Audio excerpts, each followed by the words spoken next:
that's the CBN, Godwin Emefiele, has been at the center of controversy regarding alleged mismanagement of funds and violations of his rights by the Economic and Financial Crimes Commission. At this point, only those who live under a rock will not know the story.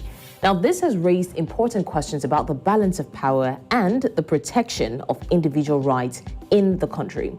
The issue at hand is not just about the accusations against Emefiele, but also about the due process and the rule of law.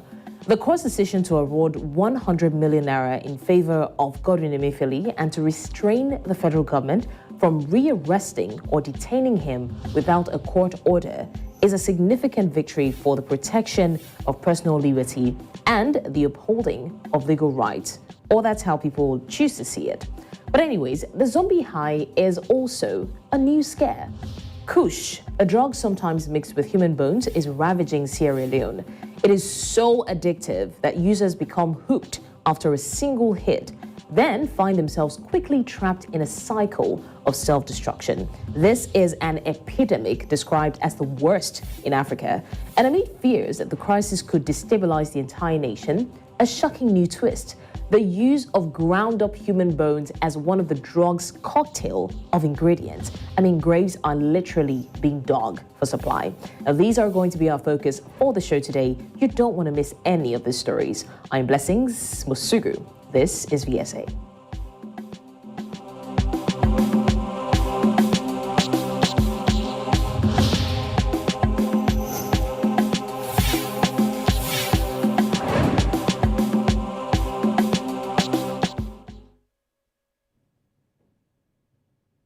But first, the headline stories, and we have Adebola Adedugba standing by for that. Hello, Adebola. Hi, Blessings. Happy New Year to you. Happy New Year. This is the first time we're doing this show together. Yes, right. It's been a while. I know, right? All right, tell us what's happening across the continent. Okay, let me take you right through it. And let's begin in West Africa, where the Economic and Financial Crimes Commission has invited the suspended Minister of Humanitarian Affairs and Poverty Alleviation, Betta Edu, to its headquarters in Abuja for questioning.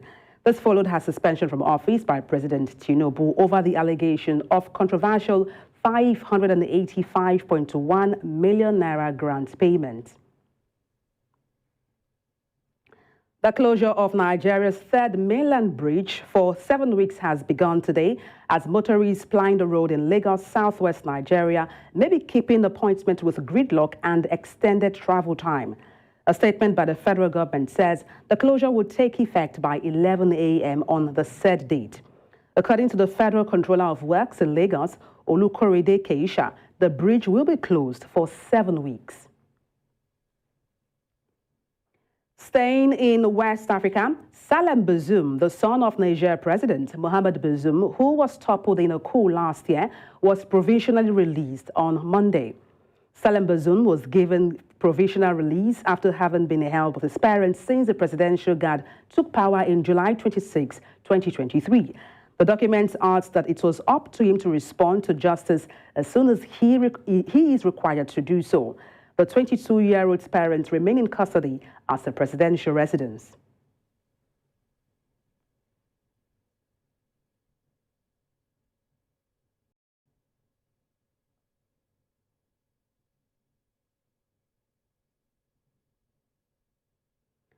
"27 soldiers in Sierra Leone on Monday appeared before a court-martial which charged them with mutiny over their alleged role in an attempted coup in November.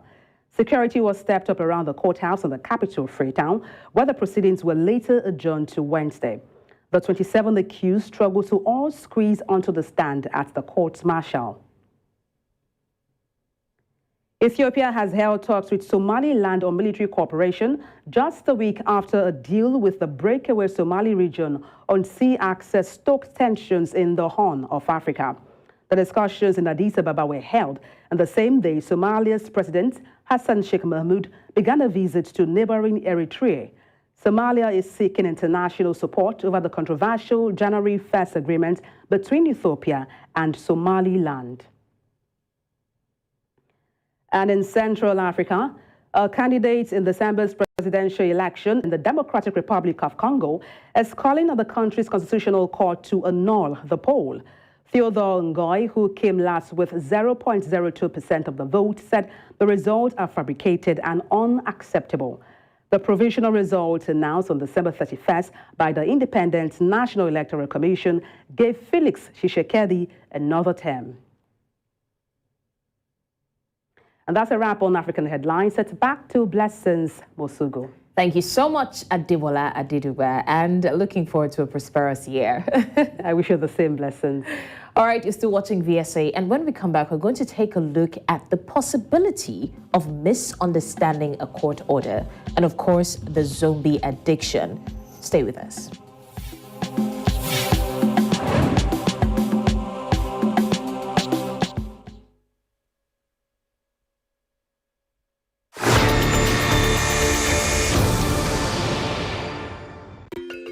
Africa is rising.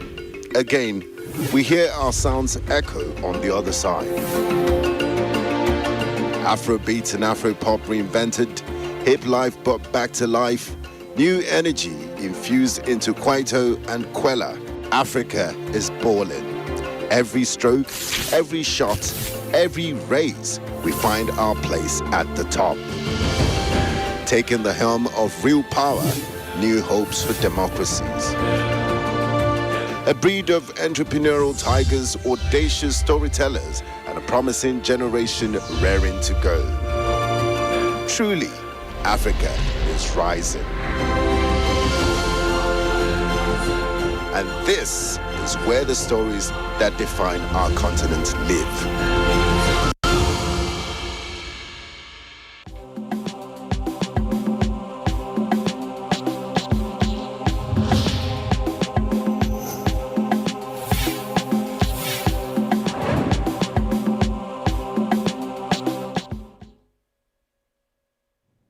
How do you misunderstand a court order? Now, Emefiele's case, beyond its immediate context, prompts a broader reflection on the country's legal system, and I'm talking about Nigeria, as well as the challenges of ensuring justice and accountability.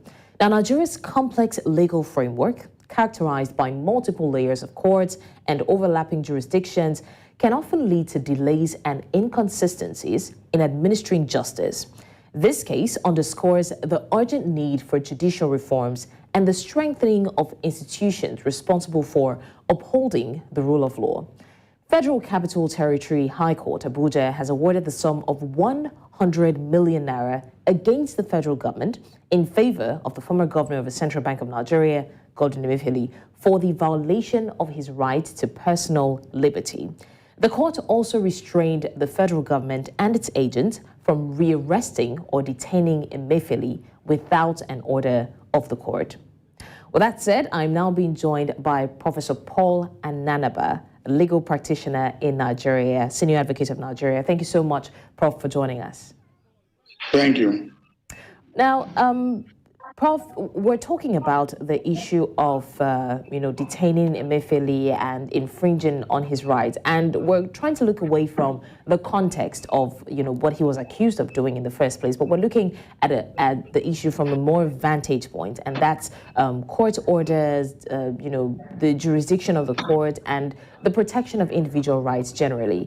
What are the implications of the court's decision, in favor of Emefiele now for the protection of individual rights in Nigeria? Yeah, thank you. The Constitution establishes the courts in Section 6 of the Constitution. And it is this court that the Constitution gives the powers to interpret issues and disputes between the government and the individuals, and between individuals and individuals. In this case, this is a fundamental right action.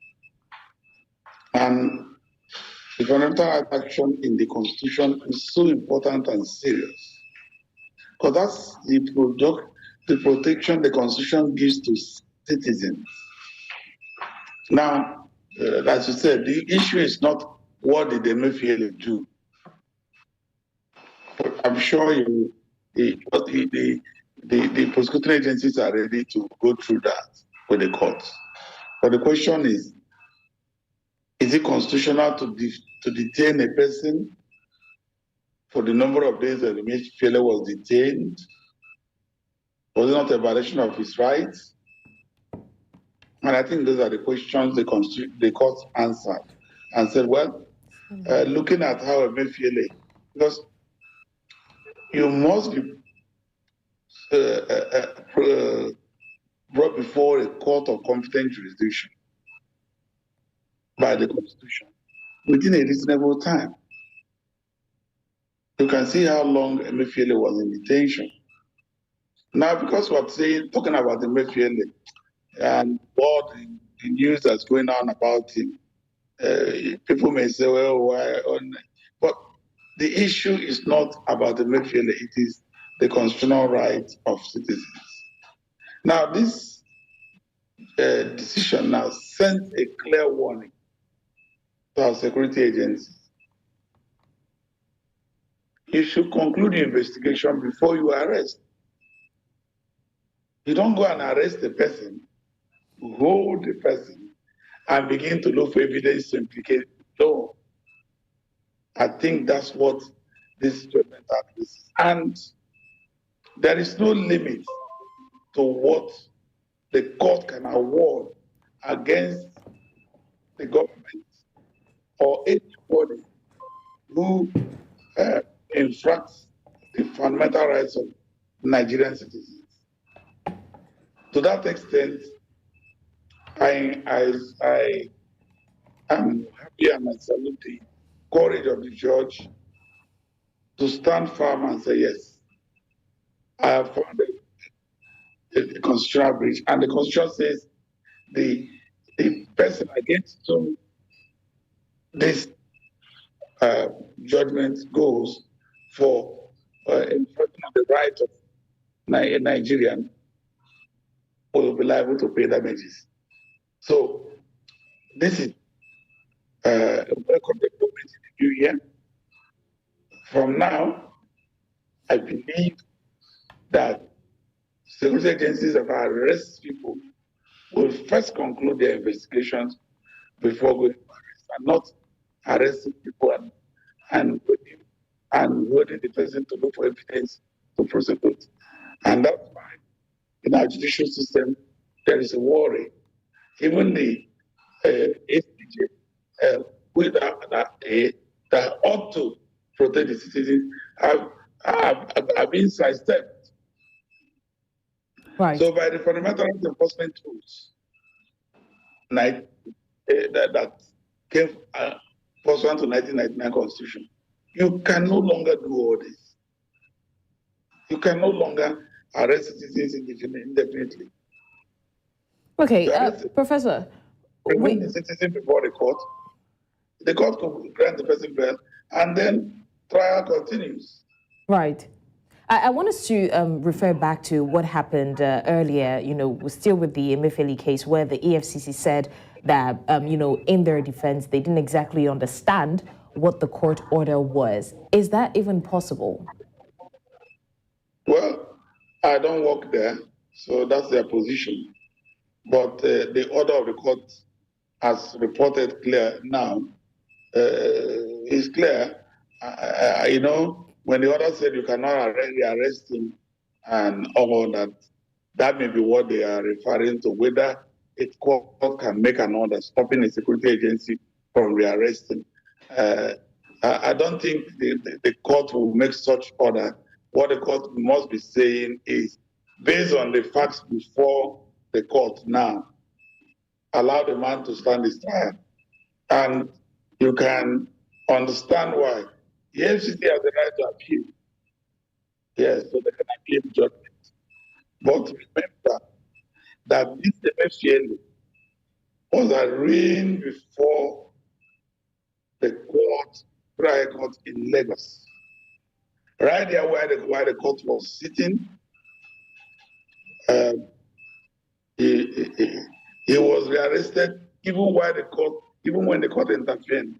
The security personnel told the court, is from order from above. I think that is what the court, and that's what the court is meant for, to stop some of those acts.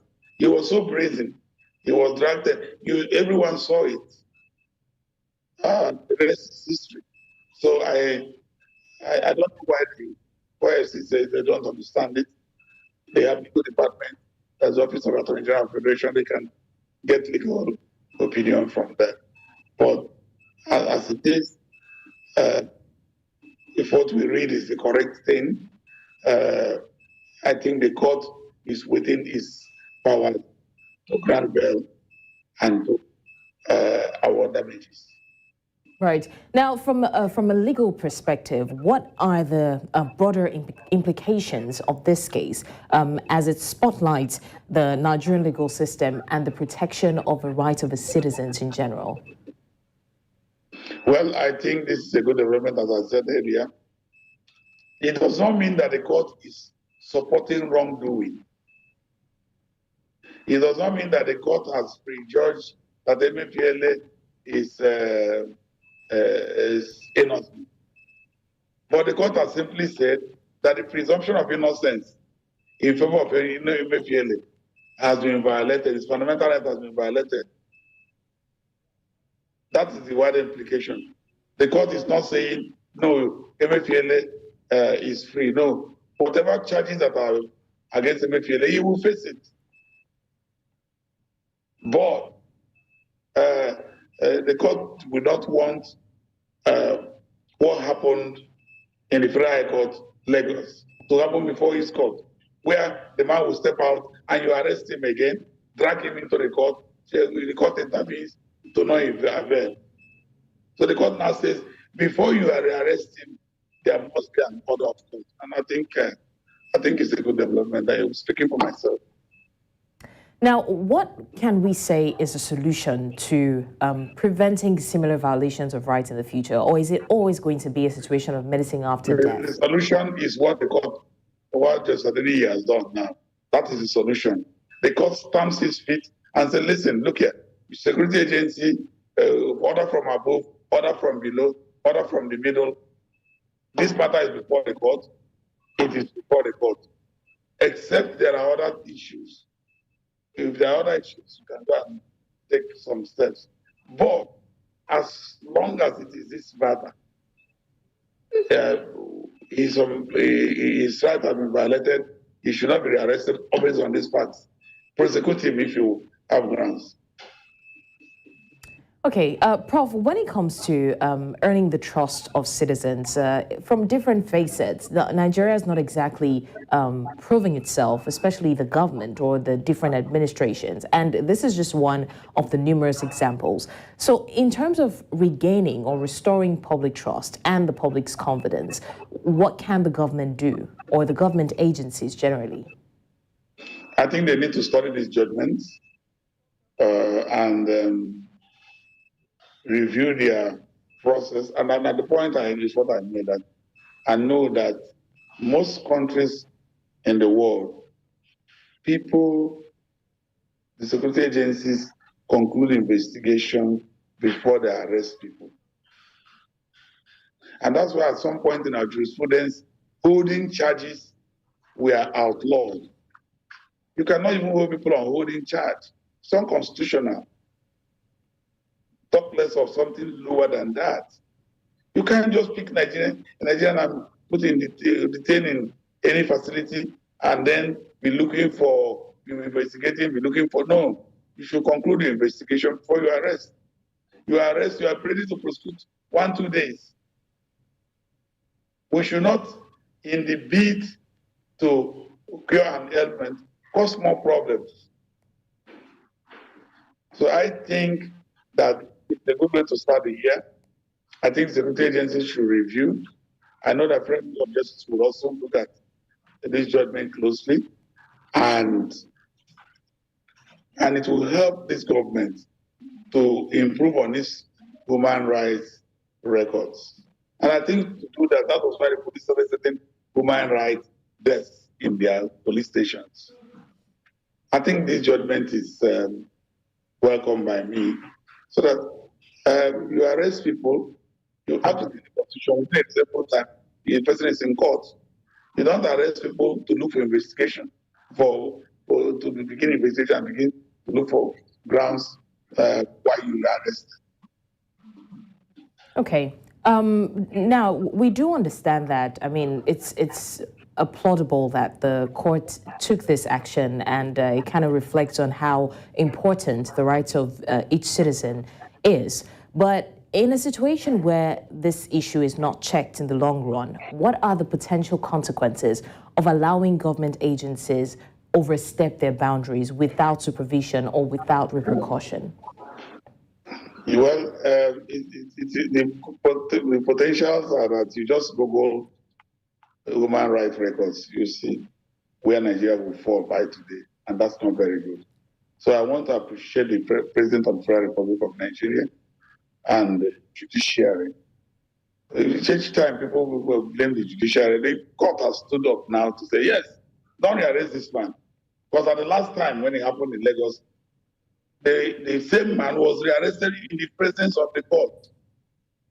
And the security president told the judge, well, I must go with another from above. This judge is not ready to take that. He makes the judgment, he makes restraining orders, and so you cannot arrest him without the court. And that's fine. And that will improve our human rights record. That is the proper procedure. That is not that the man will not stand his trial. He will not stand his trial. He will have access to his lawyers and all that, and stand his trial. Okay. Now, talking about, because I mean, of course, they said that it takes, it takes a village. When we're talking about respecting or holding into account the actions of these government agencies, what would you say the role of the media is, as well as the role of the civil society, to ensure that... Part of the role of the media is what you are doing now. Civil society should let Nigerians know their rights. That the Constitution has said, if you are arrested for a bailable offense, you should be, whatever offense it is, you should be taken to the court. The prosecution cannot become the judge at the same time. When they detain you for beyond what the Constitution says, it's unconstitutional. And when they detain you trying to do something, it's unconstitutional. It also brings so many interpretations. The fundamental right of an individual is so important. We cannot dispense with it. So the civil society organization should go to work to examine these judgments and show the good intents of this judgment. And other courts will very likely look at this judgment closely and adopt it. I think it is a good thing. Even those who are in the security agencies, when they now run into difficulty too, and require help, they will still come back to this type of judgment. They want it. They will not want to be detained. We've seen many of them being prosecuted unnecessarily. We shouldn't detain people unnecessarily. It's a fundamental right. It's fundamental because it's in another level. It is what God created every human being with. Let's not punish anybody unnecessarily. But if a man is convicted, then he no longer has fundamental rights in that sense. Then he should go to jail and serve his time. That's what the church is trying to say. But that you have media trials before looking at getting to the real truth. The person has been dragged everywhere, his name destroyed completely, and you confront back to say, oh, well, how would you do that? So let's adopt global best practices. Before we arrest people, we are sure we have evidence that can convict. We take the person to court. Let the court determine whether to grant a bail or not. Determine prosecution. The prosecution comes to prosecute and not to be a judge also, as to whether the man will have freedom or not. Okay, Prof, now another very interesting aspect of this development or conversation is the fact that we did realize, or we did see along the course as the event unfolded, that even after he was detained illegally for some time, the issue wasn't exactly brought to the fore immediately, despite the fact that he had lawyers and he kind of raised the issue. And that brought about the question of the bottlenecks or bureaucratic process, unnecessarily long processes, when it comes to standing firm by decisions, because the court order didn't exactly come immediately. So is there like a bureaucratic process that, makes everything so cumbersome that the decisions do not come in on time and then people's rights are infringed upon for longer? Well, there is, before you get a fundamental rights judgment, it may take days, because what if it is at the time when there's strike in the courts? What if it is within public holidays? Well, our jurisprudence has not gone to that point where a judge can, from his house or her house, get the process online and grant bail immediately, even on a weekend. So all those, we are still within a time where you have to wait for a working day, go to registry, file application, serve the other party, a date is given.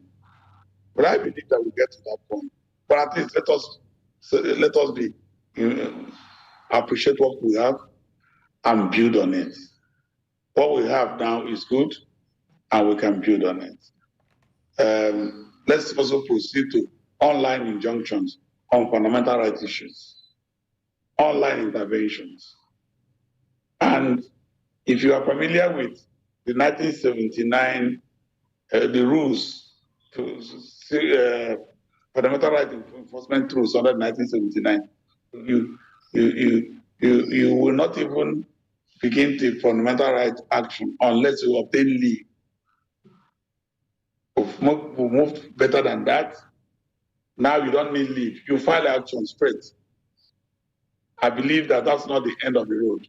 We need to also continue to have even online applications for fundamental rights and others, so that people are not unnecessarily tortured, detained, humiliated, and all that. You are aware that in many cases in Nigeria today, the court orders and people are released.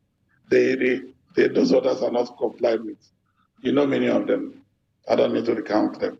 So that's what this type of order from the court is trying to say now. Don't re-engage, don't detain, free this person. All right. Let prosecute him if you have orders. You have grounds for that. Yes. Okay. Professor Paul Ananaba, Senior Advocate of Nigeria, we really do appreciate your time with us on the news, and thanks for clarifying some of the misconceptions around this development. Thank you once again. Thank you. All right, you're still watching VSA. When we come back, we'll take a look at what is happening in another part of the African continent, which is, causing concern for the entire nation. Please stay with us.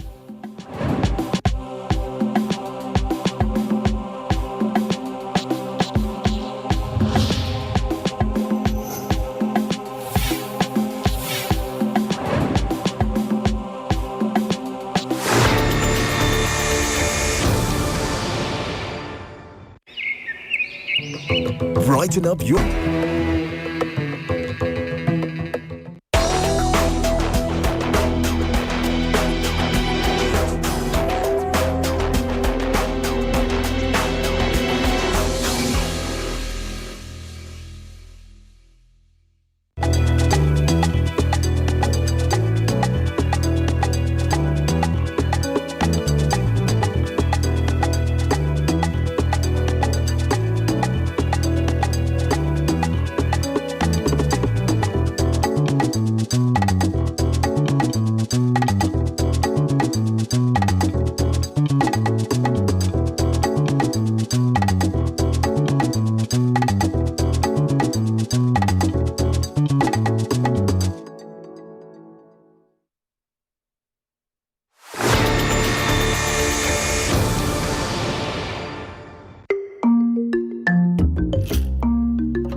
Opinions are free, facts are sacred, but truth is universal. How, in practical terms, can we, for instance, de-escalate the tension? President must see himself as the President of the Federal Republic.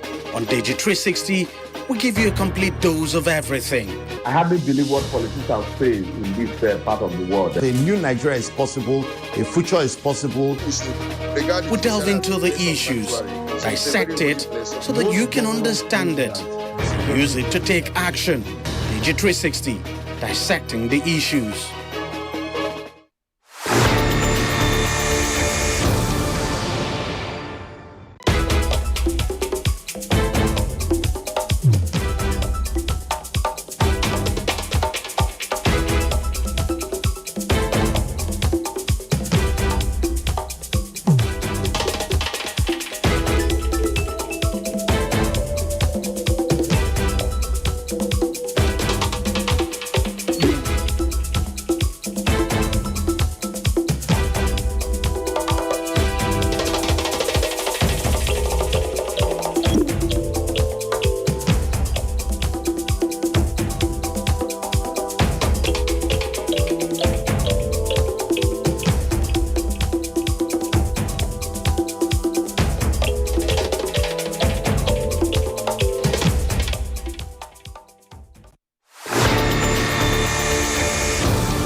Different things have happened and are still happening across the continent of late, but nothing, absolutely nothing beats the zombie high in Sierra Leone.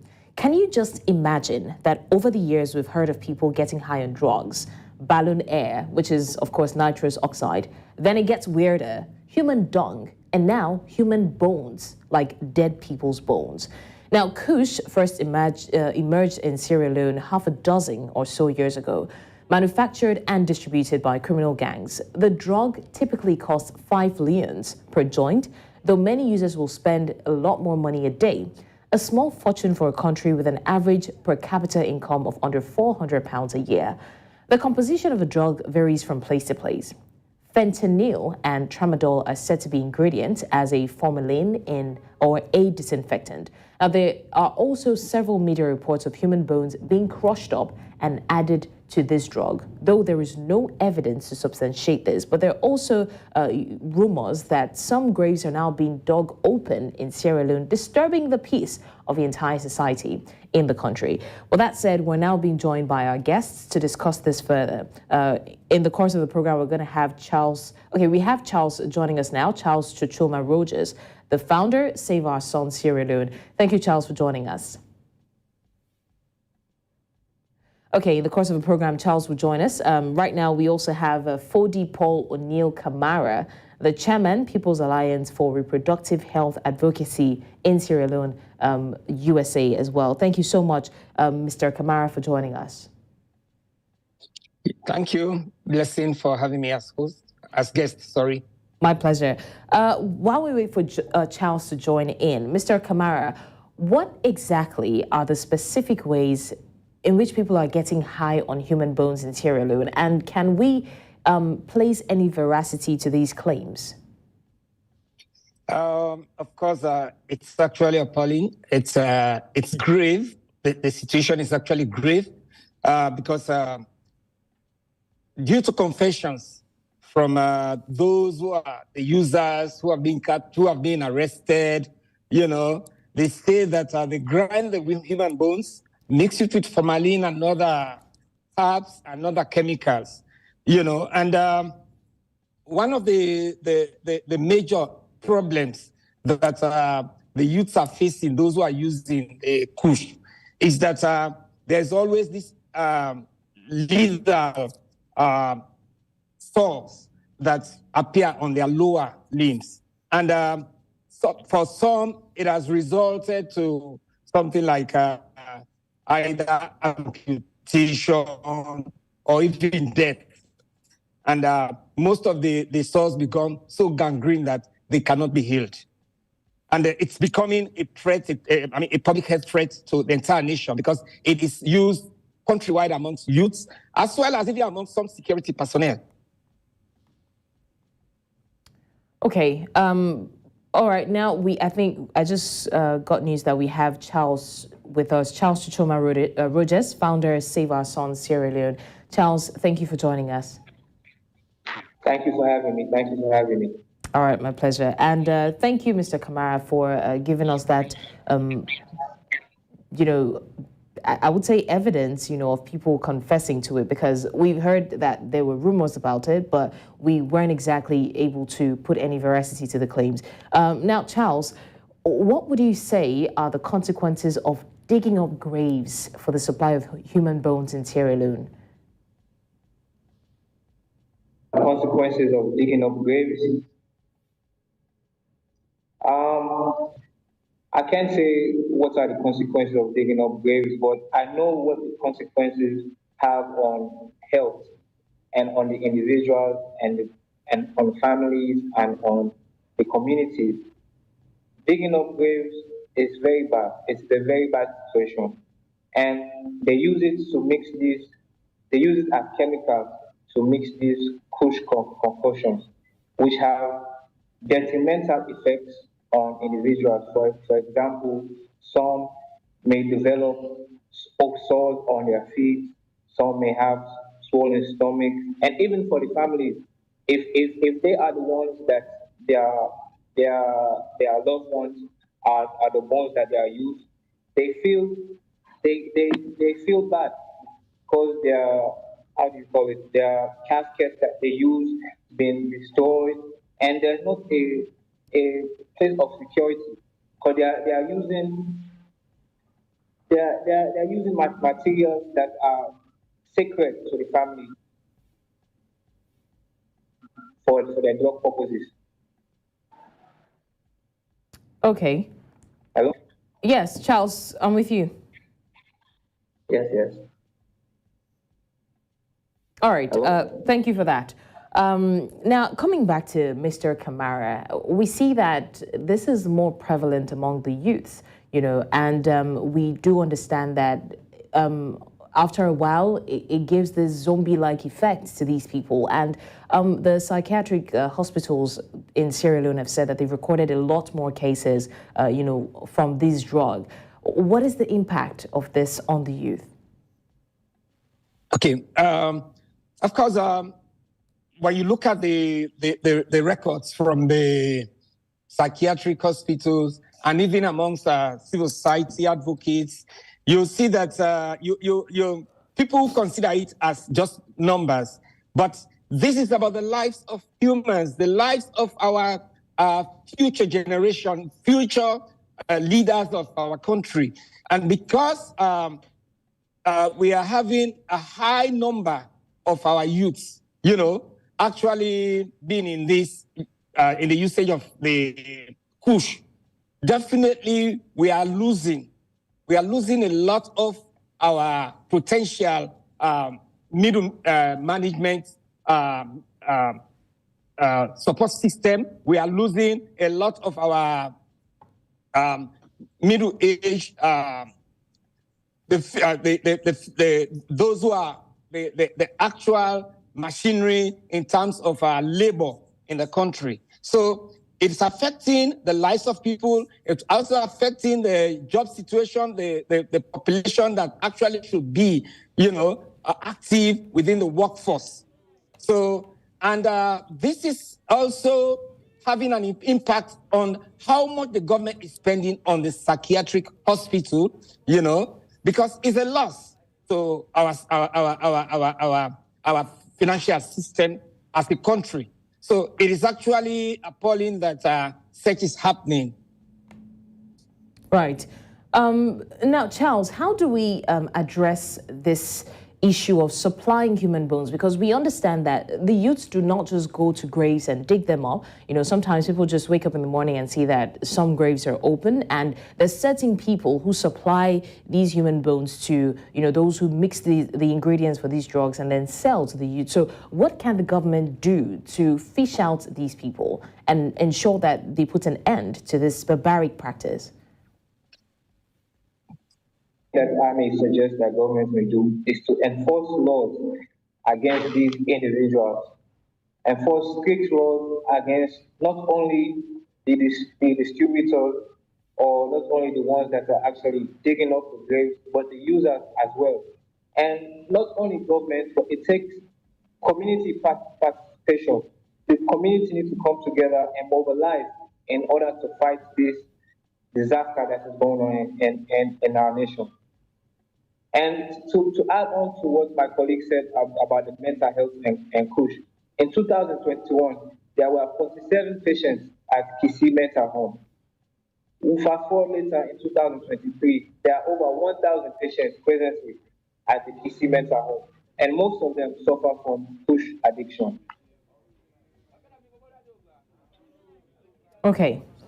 All right, Mr. Kamara, also talking about repercussions. I mean, Charles has mentioned that there should be strict measures, you know, when these people are caught. Has the government made any statement regarding that? Has there been anything, you know, ingrained in the Constitution? Maybe not exactly specifically supplying human bones, but anything about supplying these drugs to these youths? Is there anything in the Constitution that addresses it, or has the government made any statement regarding that so far? Of course, we have the National Drug Control Act of 2008, and there is a particular agency, the National Drug Law Enforcement Agency, that is actually has been established by government, and they are very much active because they are working with the civil society, they are working with the media, they are working with the security sector, and when I can remember in 2022, later in 2022 and throughout 2023 last year, the Minister of Health was over the media condemning the use of KUSH and other illegal drugs. So government has actually taken the necessary steps. But one thing that I can say for sure is that our security sector is overstretched in terms of nailing down those who actually go after digging the graves to get the bones. Like my colleague just said, the community, we need, a concerted effort amongst the community, the security sector, the parliament, and the civil society, the media, to ensure that the graves are secured.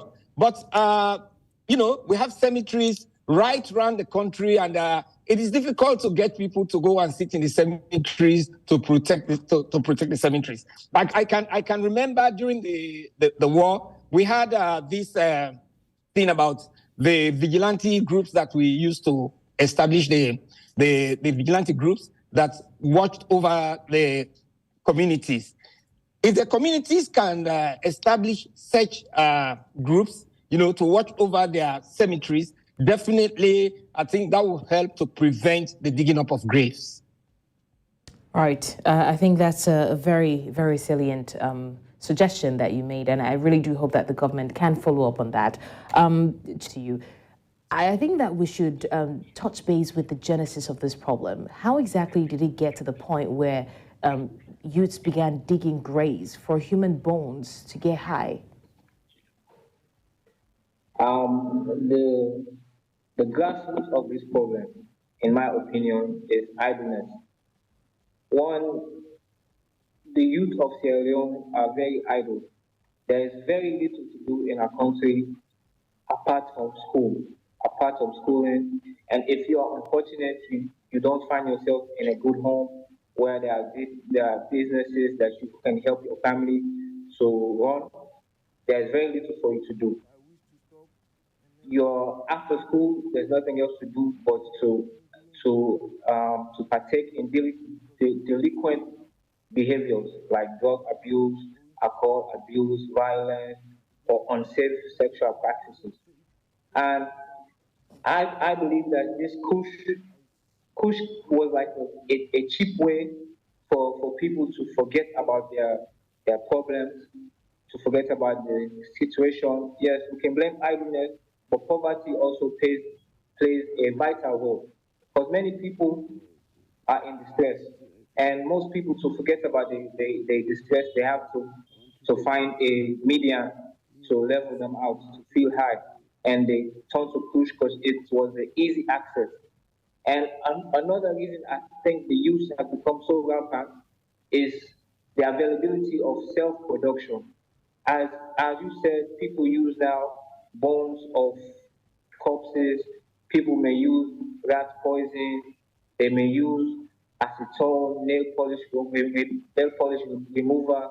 So there are different chemicals that people can mix with this plant matter to form push. And it makes it more available for the community, since there are different ways and different access points for people to use this kush drugs. All right. On that note, I want to say a big thank you, gentlemen. Thank you, Charles Chichoma Rogers, the founder of Save Our Sons Sierra Leone.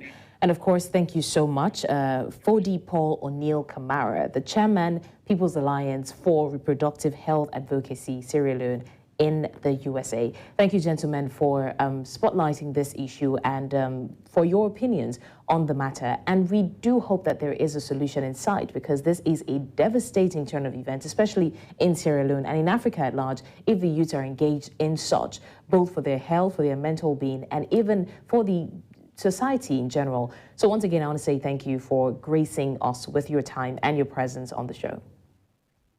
Okay, thank you too for having us. My pleasure.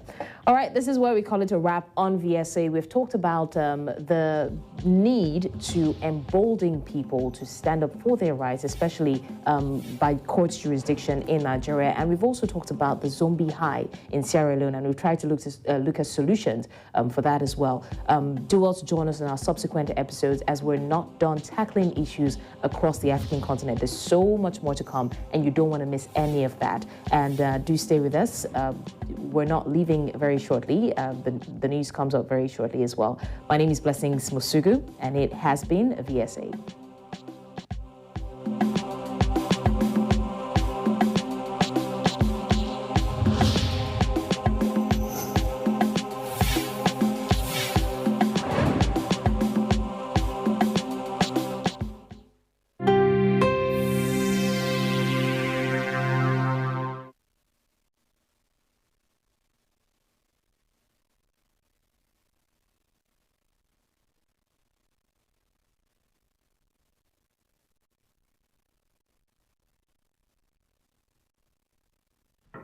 President Bola Tinubu on January 1st broadcast assured Nigerians of his renewed hope campaign, and according to him, having laid the groundwork for economic recovery plans within the last 7 months of 2023, he remained poised to accelerate the pace of service delivery across sectors.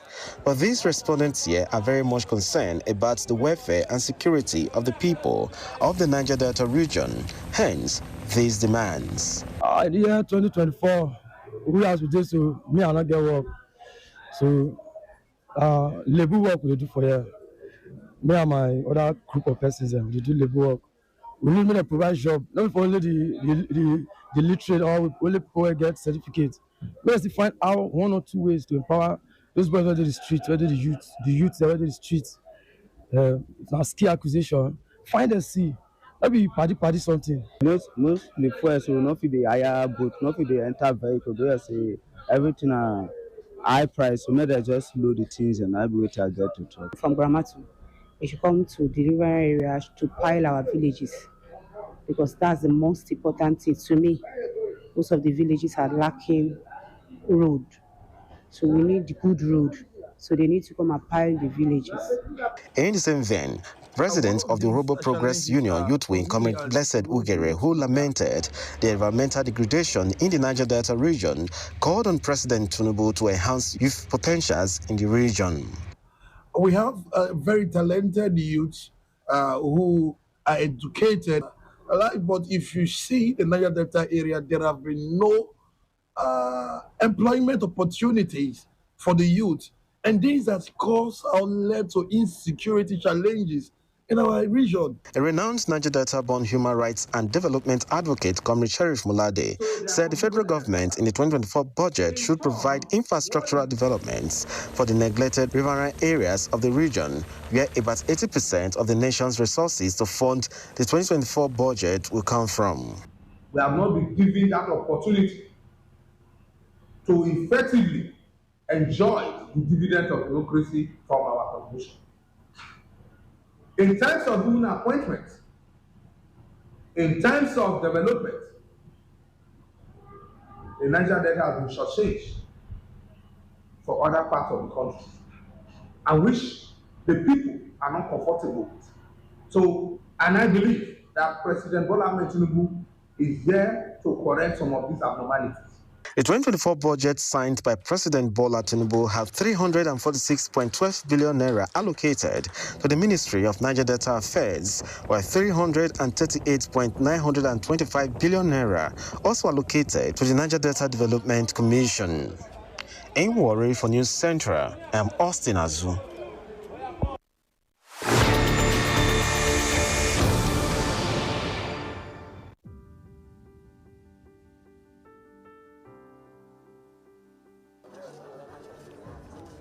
Morocco possesses a rich and lively culture, and its traditional attire mirrors this essence. The wide array of Moroccan clothing styles, colors, and fabrics clearly showcases the country's diversity.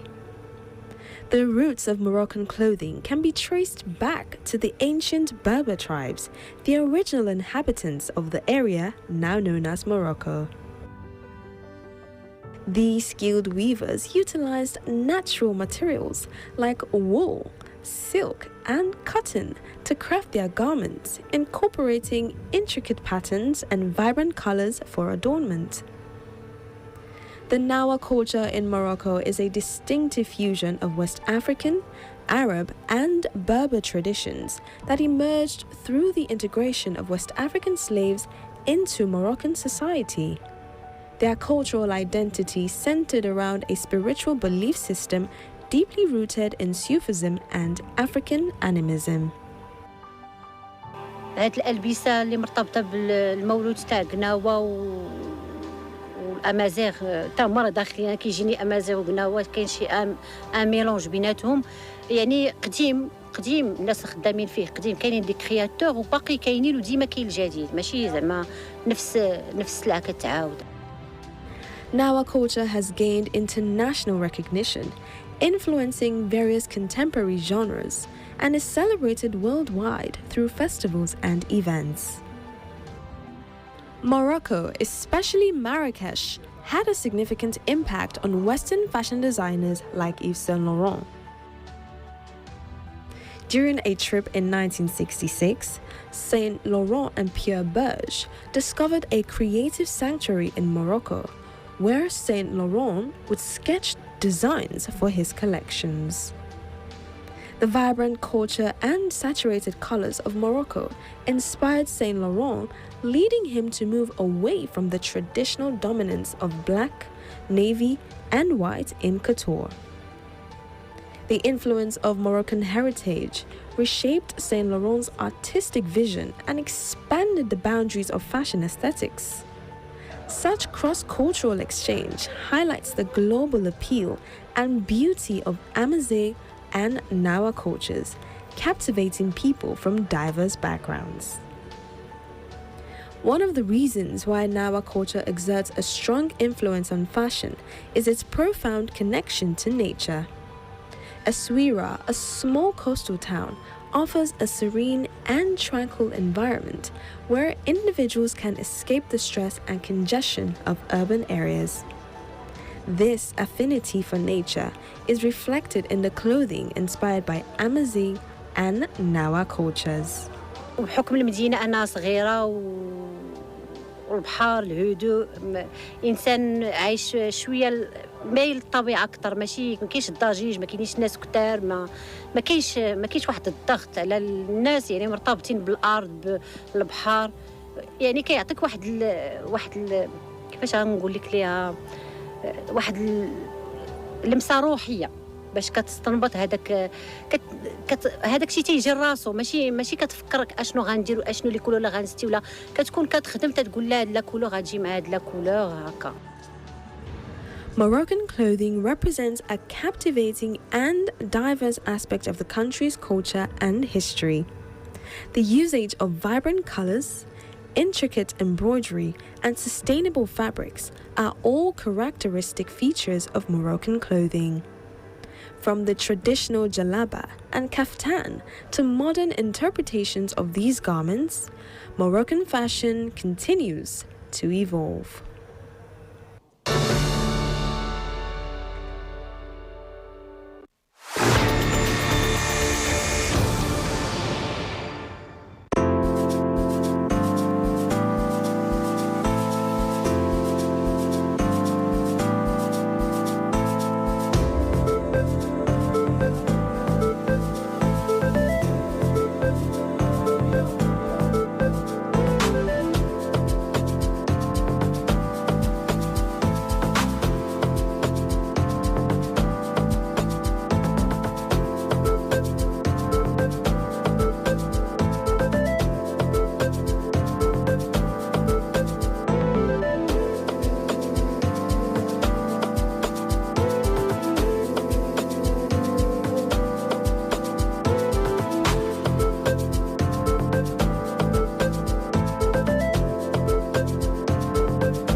Africa is rising.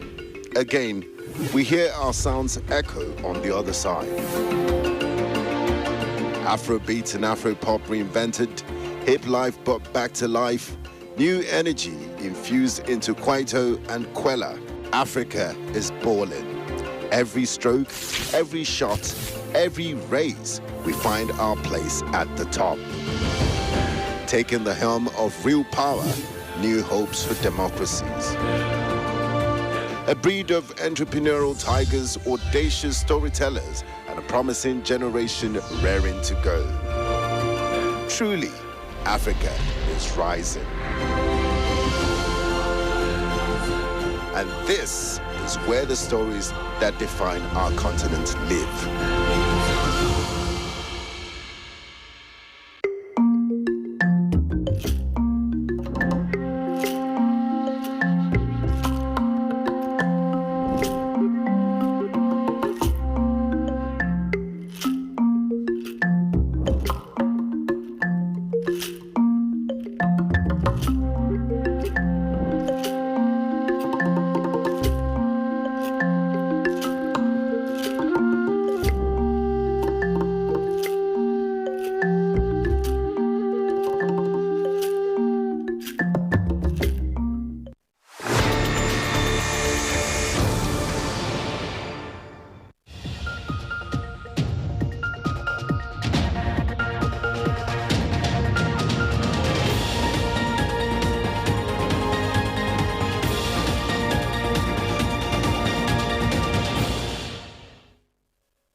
Hello and welcome to New Central Television. The top stories at this hour.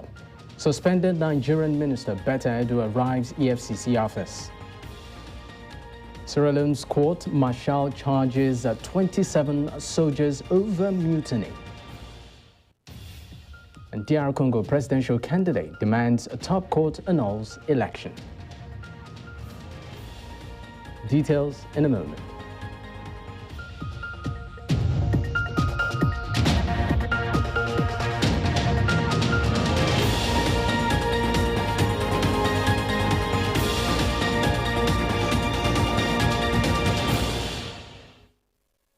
We begin the news in West Africa, where suspended Humanitarian Affairs and Poverty Alleviation Minister Betta Edu has arrived at the headquarters of Nigeria's anti-graft agency, the Economic and Financial Crimes Commission.